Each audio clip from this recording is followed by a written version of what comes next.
இதேமாரி இப்போ திமுகவில் உள்ள ஒரு அமைச்சர் ஒருத்தர், ஓகே, அவர் கொஞ்ச நாளைக்கு முன்னாடி என்ன நடந்தது அப்படின்னு சொன்னால், 6ஆம் பிளாக் செல்லு 6ஆம் பிளாக் செல்லு எப்படி இருக்கும் அப்படின்னு சொன்னால், வரிசையாக 6 செல்லு இருக்கும்.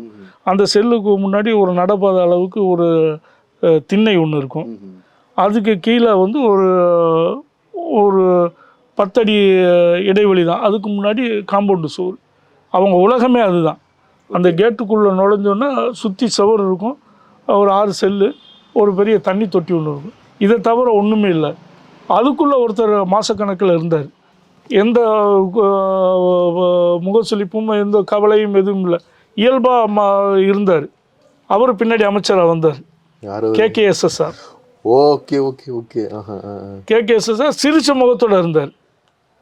எந்த குறைபாடும் பார்க்க முடியலை. எனக்கு பெரிய ஆச்சரியமாக இருந்தது. நான் அவர்கிட்டே சொன்னேன்.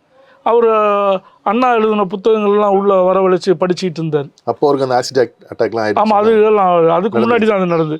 அந்த ஆசிட் அடித்தவரை எனக்கு தெரியும்.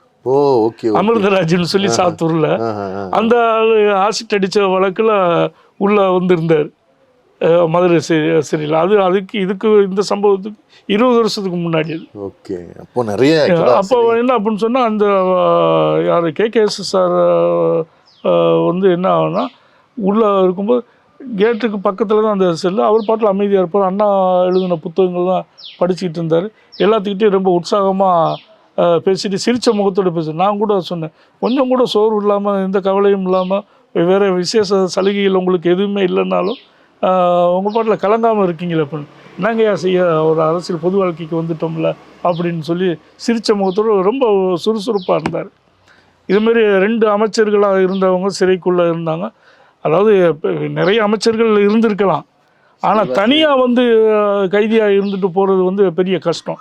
அப்படி வந்தவங்க தான் தனியாக வந்து எந்த சலுகையும் இல்லாமல் இருந்துட்டு போனவங்க எனக்கு தெரிய வந்து KKSSRம் KA கிருஷ்ணசாமியும் தான் சொல்லலாம்.